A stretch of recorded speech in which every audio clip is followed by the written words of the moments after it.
It is exactly 3 o'clock. Well, it's in Amsterdam, Utrecht, the Netherlands. Let's say it like that. It's 3 o'clock. It's great that you're still here. Welcome to the Travel Congress 2022. Final keynote speaker that you've all been waiting for. He is the CEO and founder of Skift, the largest industry intelligence and marketing platform in the world on travel.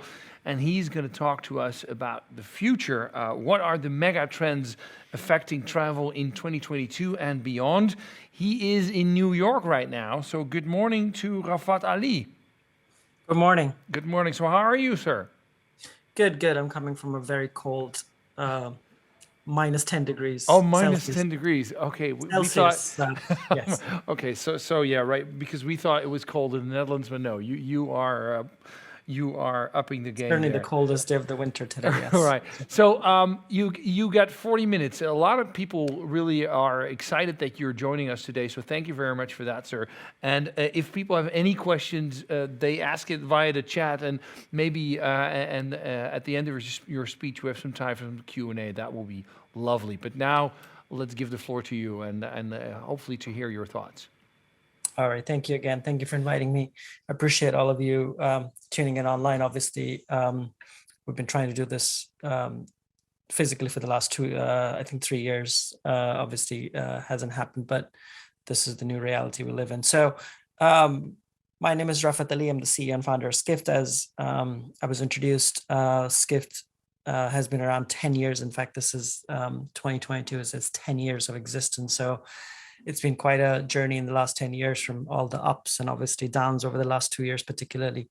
And so what I'm going to present, hopefully over the next 20, 25 minutes, is some of the things that are exciting me about what's happening in the travel today and what's coming, that is translating into mega trends that we're going to present actually in, I think, about a week from now. And I'll have a link in the presentation that's going to be online. So this is official unveiling. Every year we do mega trends at the start of the year. And this year, since we're 10 years old, is also 10 years of mega trends, of us presenting mega trends. So our team has put in a lot of effort into it. So I'll give you a sense of some of these, and then if you want to know more, I'll give you a link on where to go look for all of them. So just formally, we are a business media information company that covers the business of travel. I would humbly say we're the most influential company in the business of travel today from a media perspective. As I mentioned, since 2012, we've been doing this. So it's news, research, conferences, and marketing services to the travel industry. So skift.com. There's daily newsletter that is free. You have to pay for the news after a certain point. Research, if you go to research.skift.com, you'll see. And then over the last 3 years, we've bought 3 companies as well. One in the airline industry called Airline Weekly, one in the event industry called Event MB. And last year we bought something called Daily Lodging Reports, which covers the business of lodging on a daily basis. It's read by all the investors and owners in the hotel industry. So that's us. We used to be based in New York. I had a physical office, and we're totally a cliche of a company that has gone completely remote permanently. And our people who used to be based in big cities like New York, London, LA, etc., have moved out. In fact, I think the majority of our people are not in New York anymore and have moved to different places. The young people are actually living on Airbnb. So many of our team is. So we're totally a cliche of all the trends that you've heard about future work. One of the big things that I think, the 2 big questions that everybody's trying to answer, which is it a big break from the past? What's happened over the last 2 years now going into its 3rd year? Or is it an acceleration of trends that were happening pre-COVID? And from all of our reporting and research and analysis, and obviously talking to all of you in the travel industry that are listening in, it's a mix of both. But it's important to understand what is an acceleration of existing trends and what's a big break from the past, because that obviously helps define what the consumer behavior is going to be going ahead, which is why we think it's an important. These are the 2 important big questions that we're trying to cover at Skift. on a daily basis. I will, as I mentioned, run through some of the mega trends, but as I mentioned at the start, we have an event January 19th next week. It's an online event. It was going to be a physical event in New York City, much like your conference. Obviously, is not happening because of the new wave. But if you go to skift.com/megatrends-2022, that's where you'll be able to register. It's free. It will be on New York time from like 2 p.m. to 5 p.m. You can watch it live, but if you register, you'll also get a link to watch the recording as well anytime. So I would, if my next 20 minutes pique your interest, I would urge you to hear straight from the source. This is our amazing editorial and research team. I just stand on their shoulders and get to present this. So let me start with the first one. I think this is a big picture one that I'm guessing has been talked about earlier through the day as well. One of the big resets that has happened in the last 2 years is used to be the travel industry obviously wasn't an uptick until COVID hit, and many of the industry organizations and people who were leading these big industry associations global used to say travel is a human right. But one of the things we've learned obviously over the last 2 years is not a human right, it's a privilege.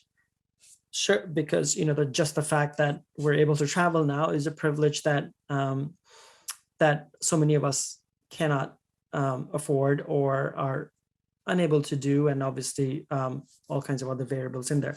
But one of the things that has emerged is that travel is also a human need. In the portions that travel has been open in the last 2 years, summer of 2020, summer of 2021, some parts of the fall of 2021 as well, people have really come out in big droves. And this is particularly true for US as well as some parts of Europe as well, where some of the numbers even crossed 20 pre-COVID numbers in terms of the amount of people that were traveling. And so travel as the default human condition. And I think that's important for the industry to internalize and evangelize, which is travel really is the default human condition. And the fact that, there was obviously prognostications at the start of the pandemic that travel is, a lot of parts of travel are gone forever, whether, companies like Airbnb are dead. I still, remember the headlines, I think in March or April 2020, nobody would want to stay in anybody else's home. And obviously Airbnb went through a bunch of stuff early on in the pandemic, but them and other companies in that space of short-term rentals have certainly boomed since then. So again, an example of people have really shown the capacity and need to travel. And that's great for this industry. Obviously comes with a lot of challenge that I'm going to continue to talk about. So just to give you a sense of how much of a need it is, on a lighter note, this video that I think they'll play now. Can you please play the video? I hope. Hi, and welcome to this very natural setting. Today, I want to talk about a revolutionary approach on how to connect our world without being super weird. Some said it's not possible. Some said it's out of reach. To them, we say it's already here. Seriously, look, it's right here. And what do we call this not-so-new chapter in human connectivity? The Iceland verse. Enhanced, actual reality without silly-looking headsets. In our open world experience, everything is real.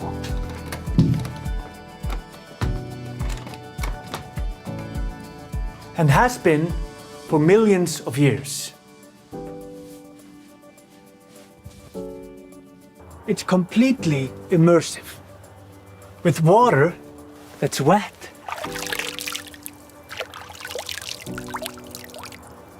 With humans to connect with. You're human, right? Isn't she funny? In the Iceland verse, there's real moss you can look at, but please don't touch, it's very delicate. Skies you can see with your eyeballs. Volcanic rocks you can caress. Really big geysers you can observe from a safe distance. Birds you can watch. They're really cute, but a bit stupid. Waterfalls you can stand near, like this one, that one, this one, that one, and even this one. Horses you can ride, with hair you can touch. The Icelandverse is a world with possibilities so endless, they'll be here forever. So join us today, or tomorrow, or whenever.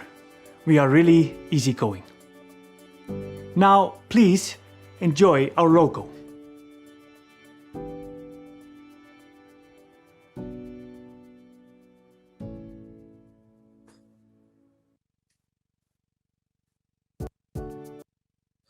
So the reason I wanted to show that was because, and I hope I don't have to explain the joke, but I may have to. This was a video that Iceland came out with last month, or was it the month before, when Facebook obviously famously changed its name to Meta, and obviously has bet their whole company on metaverse. And the point being that all the hype around metaverse and what's going to happen there is actually a great chance for travel to have a counter programming to it, and travel as a human need, and the real experiences that people want versus the metaverse. So I do think there's a great opportunity for the travel industry to continue to play up what has been shown in the last 2 years. Another trend that we're watching in a big way is also obviously what's happening with climate change and its effect on the travel industry.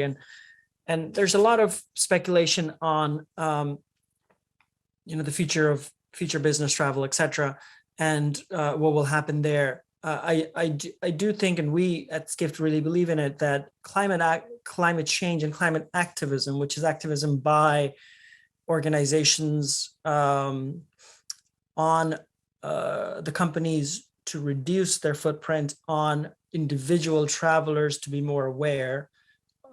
Individuals to be more aware of their climate footprint in their daily lives will have a much bigger effect on the travel industry than any type of tech disruption.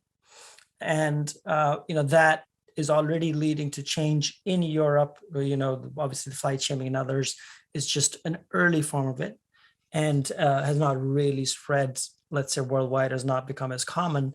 But we do think that climate activism, there's already companies, some of the biggest buyers of travel, whether it's Deloitte or Accenture and others.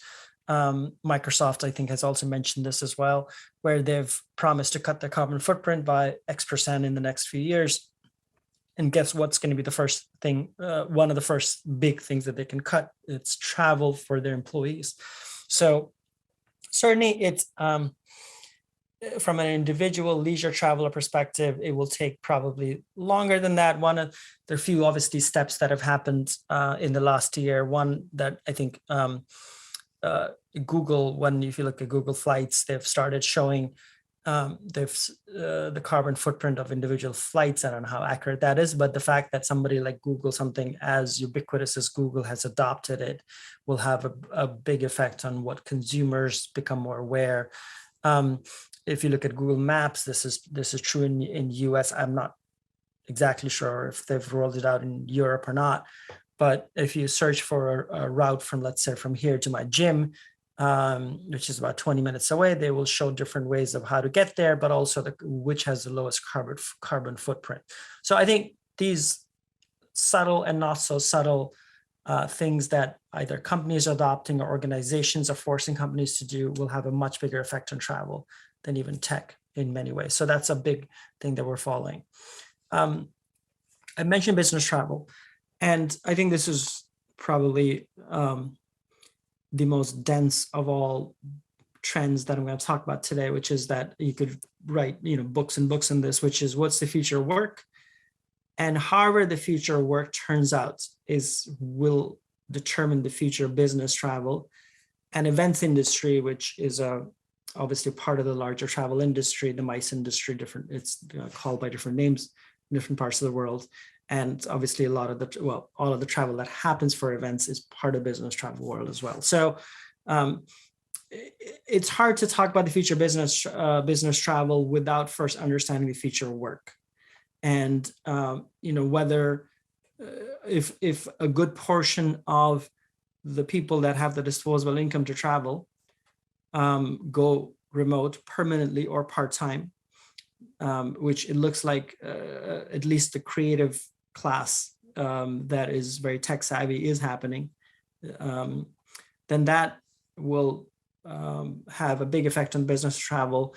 It will spawn new forms of travel as well. Some of the types of travel may be lost, but some new types of travel may come in. And it's happened in, for instance, our company Skift. We went, as I mentioned, completely remote as a company. And when we were making the budget for 2022, I think October is when we were doing planning for 2022, we put budget aside for different teams to meet. The full company to meet twice a year, and different teams to meet 2 more times, so 4 times a year. So that's a type of business travel and budgets that we never used to have. Obviously, we're saving money on our offices, etc., but we're also spending money on business travel more than we historically were. Obviously, we're still not traveling for conferences, etc., but that will, at some point, some portion of that will come back. And so, again, depends on how the future work turns out. Also, when we talk about the future events and future of business travel, we're just at the dawn of revolution in interaction tech, and interaction tech is just the name for even technology like this Zoom or any other type of meetings, video software, communication software. And I think obviously metaverse is another form of it, but even if you don't go as far as the metaverse or whatever shape and form that takes, there's still a lot of innovation coming in interaction tech. I remember in 2012, when the elections were happening in the US, CNN was doing a broadcast. They brought in one of their anchors in hologram. And it was kind of a gimmick, and obviously must have been very costly as well. And everybody laughed, and it was trending on social media for a day or two because it was kind of like a gimmick. But that was 2012. Now, fast forward 10 years from then, there's a company called Portal, P-O-R-T-L, that's building these boxes where a 3D image of you can come in from any part, and it looks very lifelike, and it's cost about $100,000 now. But the costs are going to come down as for any type of this type of tech, the cost comes down exponentially faster. And so, and they're also launching so it's a full, like a phone booth type thing that costs about $100,000, but they're also launching a smaller box that they say is going to cost $3,000. So point is, technology is moving fast. What was a gimmick 10 years ago doesn't seem like so much of a gimmick now. And what happens there is what will determine in many ways the future of business travel as well as events as well. So that's another big trend that we're following.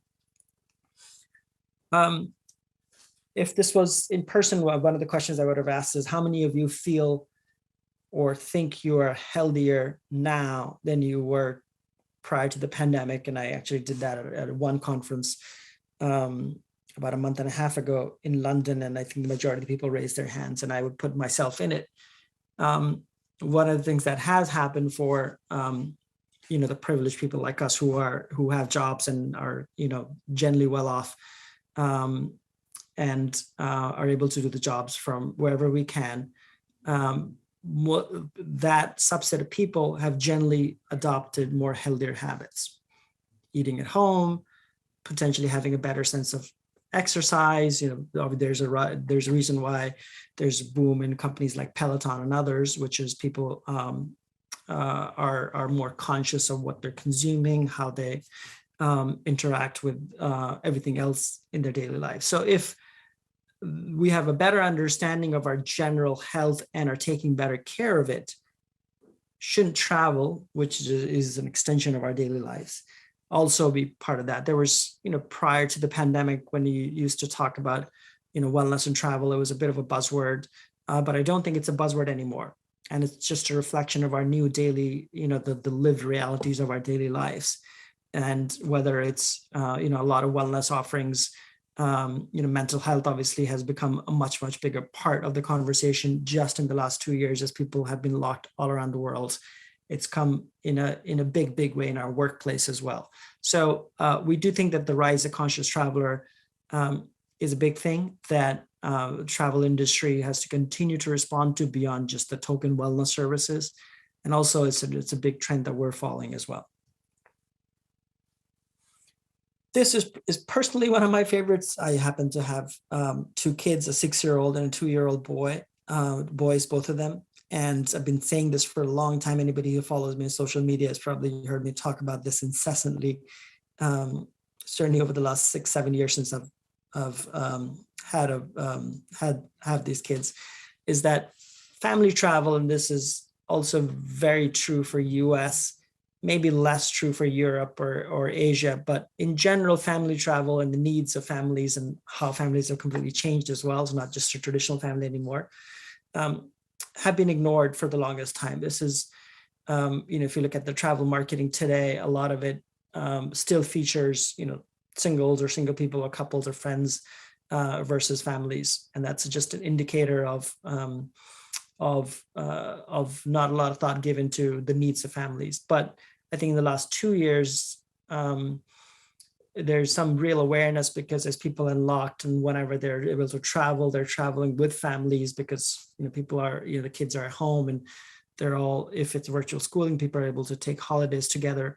Multi-generational family travel is the only way people are connecting if they're locked up. And so whether it's flexible stays, obviously flexibility has come into travel booking, longer stays, whether it's at Airbnb type companies or even hotels, resorts, etc., has come in, whether it's healthier food options. I mentioned about the conscious traveler before. I do think that it's an exciting time for family travel. For years, the industry and I and everybody else have talked about what's the Tripadvisor of family travel. And it may not emerge as a separate company, a company that tackles family travel at scale, but just the fact that there's awareness, whether, Hilton launched something about 1.5 years ago on connected rooms.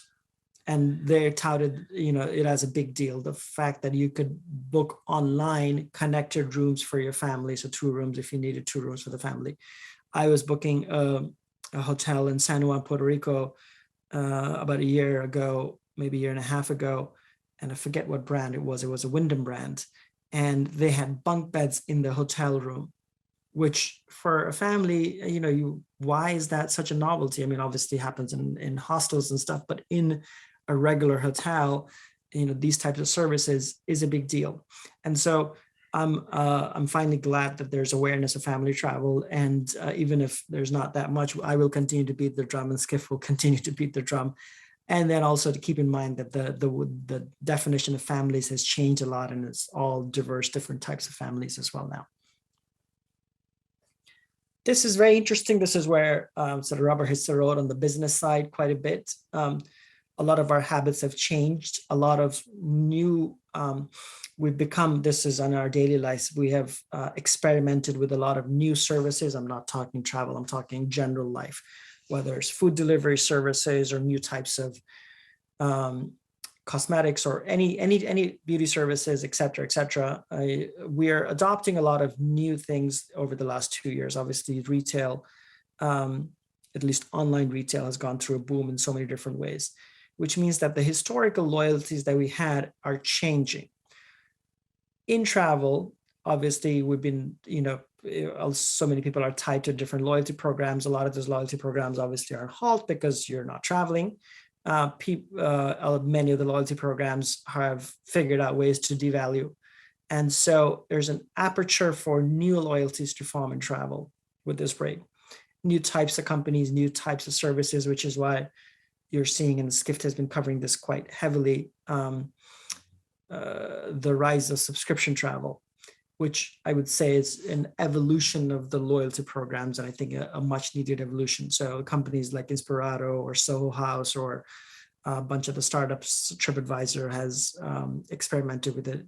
In Europe, eDreams has a subscription service. So these are not, I would say, not still early phases of experimentation. I've said this for years, why shouldn't Airbnb launch a subscription service? And I think Brian Chesky finally said maybe last month that he didn't answer that they're working on it, but he said, we should be working on it. So anyway, who knows if it's going to happen or not. But the point is that the new types of loyalties are potentially going to form coming out of COVID, which is exciting for obviously new types of brands and new ways to slice and dice how you market. So that's another big mega trend that we're looking at. This is many trends collapsed into one, and which is that new consumer behavior is emerging, new ways of bundling and unbundling, new ways of buying travel online. One of the big trends, and you will see this in mega trends when we launch it next week, is, and we've written on Skift, and maybe you've heard of, many of you I'm sure are working on it, the financialization of travel booking. And what I mean by that is companies like Hopper has a B2B, Hopper is a company based here in the US that is an online travel booking service. Actually, it's not online, it's only in mobile, and has emerged as one of the top mobile apps. In fact, I think it was one of the most downloaded mobile apps in US in 2021, the top 3 or 4 worldwide at this point. And so they've very much focused on launching these financial products that are part of your booking process. So whether it's, I'm just looking at the names of what they have, because I have it right up there. Price prediction. So they've put price prediction in there, price freeze. So if you want to book something and if you want to freeze it for 2 days, you pay $15 for that. A price drop guarantee, so they reimburse, cancel for any reason. That's also that's part of, so, and they're now syndicating these financial products to different OTAs. I think Kayak has adopted some part of it. Other companies, and there's an OTA in India that has adopted parts of it, meaning new ways of assuring travelers in this age of uncertainty. So financialization is sure happening, but what's the reason behind it? The reason behind it is so much uncertainty in travel today. These products that provide more guarantee and more peace of mind to people, travel companies can charge for. And so, so that's an exciting phase. There's also buy now, pay later, which everybody in the fintech world has been talking about for the last 2-3 years, maybe more. Companies like in US, Affirm, Uplift, I'm sure there's examples in in Europe that are there as well, that allow you to buy anything on credit and then continue to pay it over a period of time. So that obviously has direct implications in travel because the ticket size of what you're buying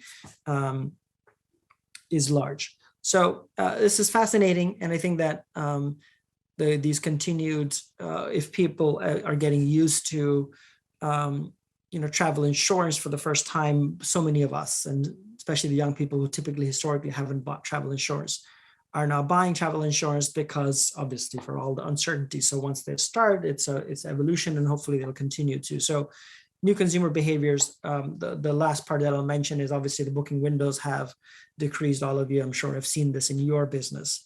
And I do think there's going to be a shrinking of these windows for a long time to come. And what that means for price and prediction and future pricing, et cetera. Again, lots of implications there. So we're covering that as well. The last one is, again, something near and dear to my heart, the fact that domestic travel generally has been ignored historically from marketing, from an investment perspective, and local domestic travel is how it has the majority of the small businesses depend on it. And obviously we've seen the effect on them in the last 2 years. Domestic travel has seen a renaissance in the last 2 years, and this is the chance to sustain it. So we at Skift, and we'll continue to cover it, whether it's countries or continents that are discovering. There was just a great story in New York Times, I think early last year, on the first time that many of the African countries are figuring out how to attract local African travelers, and the implications. There's so many nuances and so many different variables in there on what that means long term for the continent itself. Whether it's same for US, and a lot of destinations that were dependent on international travel are now trying to figure out how to attract local travelers as well. Some of the local travel destinations are now attracting national travelers. And this last video that I'm going to play right after this is actually a great nod to that. So, and the good news for that is that obviously the more closer to our to where we live, if that's how travel becomes in large part, then obviously that's better for the planet, because that's less weight on the planet as well. So this next video, if they can play.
So the reason I want to show this is Travel Oregon. Oregon obviously is a state in US that typically does not market to anybody outside of its immediate region.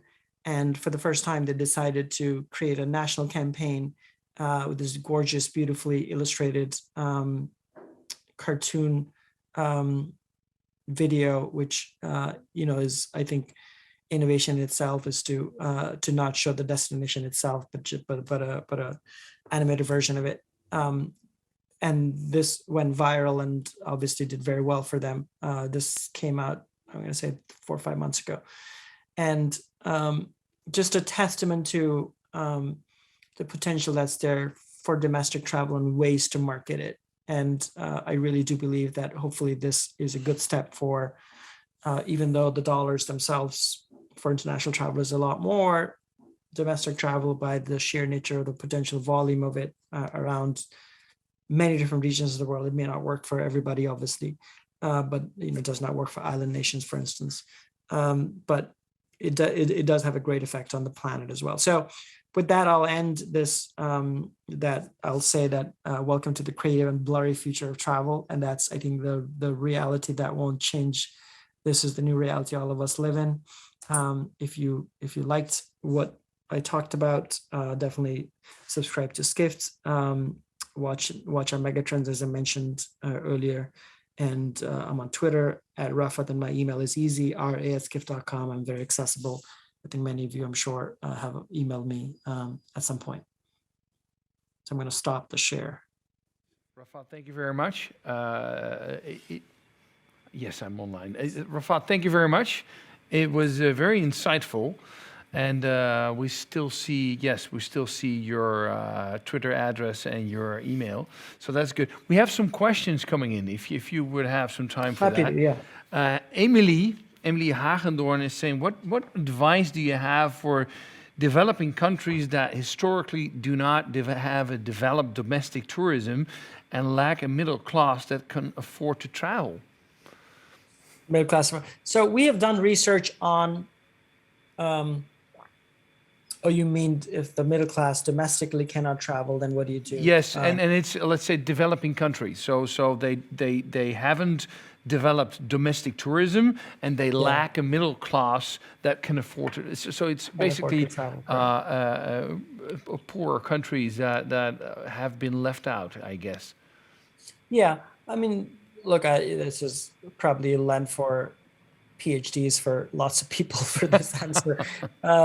But point is, the digital realm, social media, etc., allows you to market. By the way, I'm hearing myself twice, so I don't know what. All right, we're trying to do back something about that. Could you check, Marijn? Could you check? He's hearing himself twice. Right. We're trying to work that out. Okay. All good. This is all of us are learning it on the go. Yeah, we're learning while we're doing it. 2 years. So, are you still? Yeah, I was saying that. Yeah. Yeah, I'm here. I'm still hearing too, but maybe less faint. Maybe it's gone now. Can you hear me? Yeah, we can hear you. Okay. All right. I'll continue. I think I'll give a cliched answer, unfortunately, which is that obviously social media and digital allows marketing to happen in a much cheaper way on a global scale than historically pre-digital. So certainly that is one reality that's improved for countries that don't have a domestic market. Also, in general, one of the things that has worked for any country that wants to market itself to the world is let the local people speak versus you speaking on their behalf in marketing. It's happened in tourism campaigns, for instance, in Puerto Rico, here in the US, that have been very effective.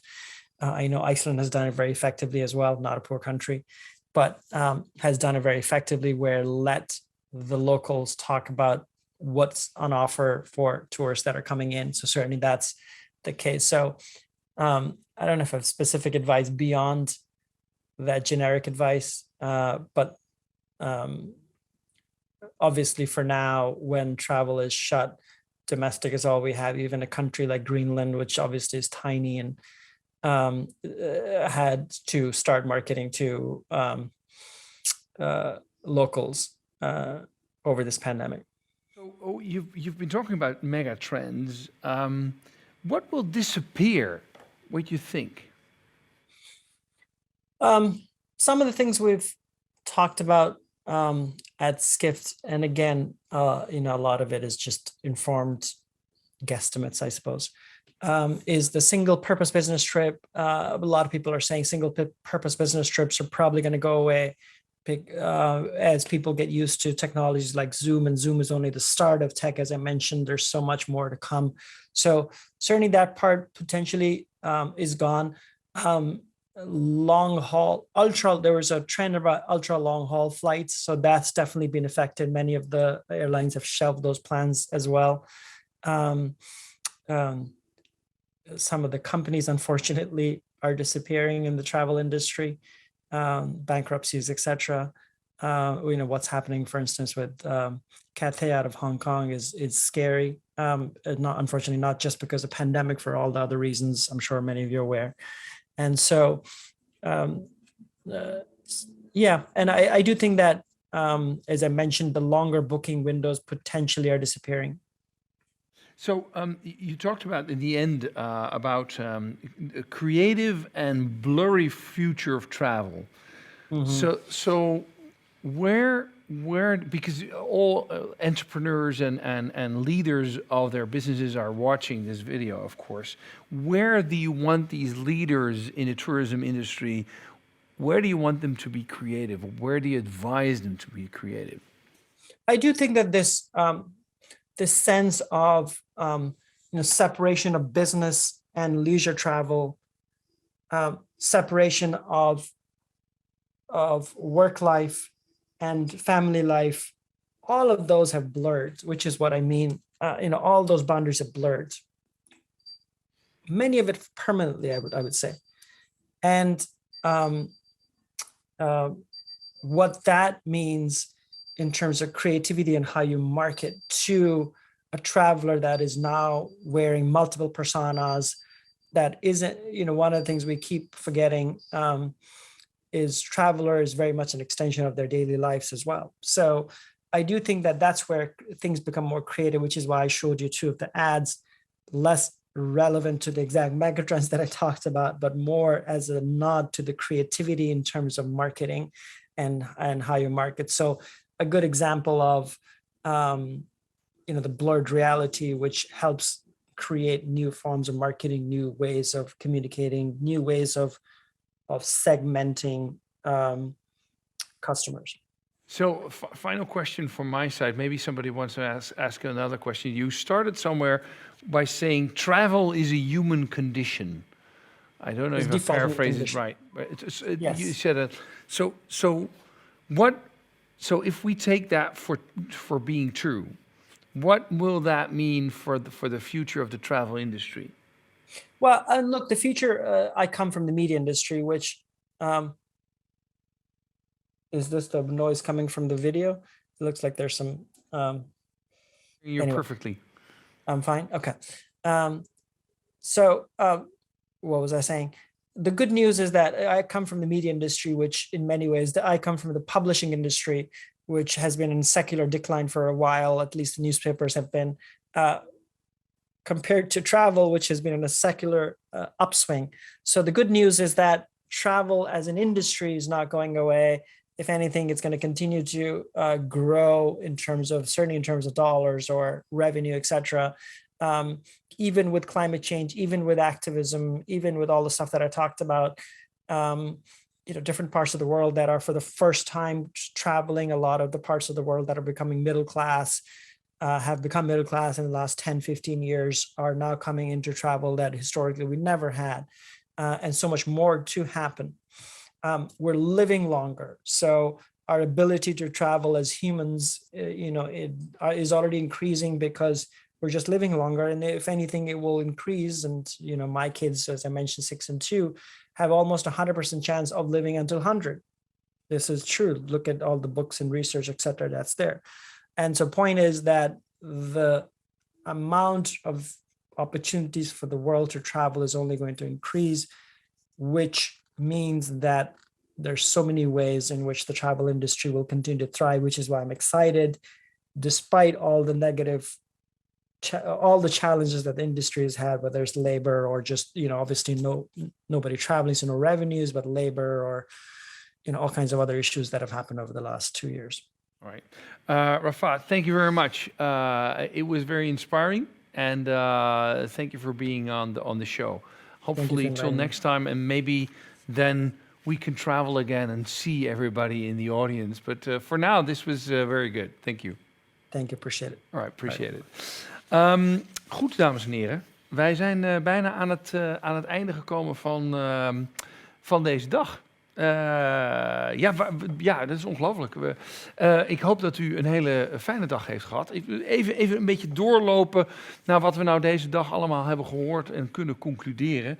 Ik denk dat wat ik bij Leo Bormans wel mooi vond, is dat hij zei: hoop is optimisme met opgestroopte mouwen. En dat is volgens mij wat we in de travel industry ook zien. Dat werd ook in het panel ook gezegd. Er zijn hele creatieve, doorzettende mensen die daadwerkelijk elke keer, elk probleem dat op en af komt, wel weer kunnen oplossen. Dus dat is een goed ding.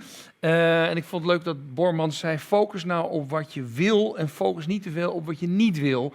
Dan is het pad helderder voor iedereen en kunnen mensen daar ook op een of andere manier daar een missie uit ontlenen en kun je daar leiderschap aan geven. We zullen moeten rebuilden, let's rebuild, dat was ook de titel van dit congres. De omzet moet sowieso terug gaan komen, dat is heel helder. Maar Frank Oostdam van de ANVR die zei ook, we moeten eigenlijk ook redesignen. En dan gaat het natuurlijk over duurzaamheid. We hoorden de baas van Green Choice al zeggen, maak geen fouten daarin. Er zijn veel meer mensen die dat belangrijk vinden dan je nu misschien wel denkt. En ook Rafat die zei dat dit is een hele grote disruptie die er voor de travel industrie aankomt. Groter dan de technologische disruptie die er aankomt. Dus ga daarmee aan de gang is eigenlijk de oproep. Gaat ook over bestemmingen. Hè, waar spreiden we dat heen? Wat gaan we precies doen? En het gaat ook over hoe doen we dat samen. Er werd hier gezegd, ga luisteren, ga praten met die lokale bestemmingen. Zorg ervoor dat er een ecosysteem ontstaat waar ook meer mensen aan kunnen profiteren. En bij dat redesignen, dat vond ik ook wel leuk, bij dat redesignen, denk ook na over hoe je zelf je eigen bedrijf in elkaar zet. Ik weet niet of jullie een hele traditionele industrie zijn of niet. Maar één ding is wel zeker, talent wordt schaars. Ook al denk je misschien nu van niet, omdat er net de afgelopen 2 jaar misschien heel wat mensen uit de travel-industrie zijn gegaan. En die zijn ook erg gewild, want het zijn gewoon hele goede mensen. Maar talent wordt schaars. Dus als je dat talent wil hebben, houden, terugkrijgen, dan zul je ook na moeten denken over het redesignen van je bedrijf en hoe je met elkaar gaat werken. Geef je ze de ruimte, de autonomie om te groeien, beslissingen te nemen, et cetera, et cetera. Ik denk dat Ron Simpson een fantastische speech had over de avocado show. Nou ja, ik kan bijna dat hele ding samenvatten. Dat ga ik niet doen, maar zoek je niche, zoek je mono. Ik vond het een hele mooie. Kijk naar je community, praat met ze, luister met ze en zorg ervoor dat je vreemde elementen inzet, want daar cuts through the noise en krijg je boodschap meteen naar voren. En uiteindelijk, Rafat zei het mooi, travel is a human condition. En misschien wel een antidote to the metaverse, wat de Facebooks van deze wereld aan ons willen verkopen. There's no such thing as the real deal. Dat was het, dames en heren. Dat was waar wij ongeveer zijn uitgekomen vandaag om 3:15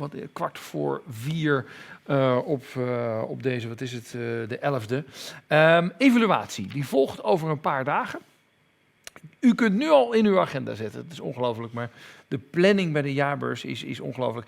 10 januari 2023, dinsdag is dat, dan kunt u zich weer inschrijven voor de volgende editie van het Travel Congress. Laten we dan hopen en bidden dat we dat dan weer gewoon bij elkaar kunnen doen en anders zullen we onszelf alweer adapten aan de situatie die we op dat moment hebben.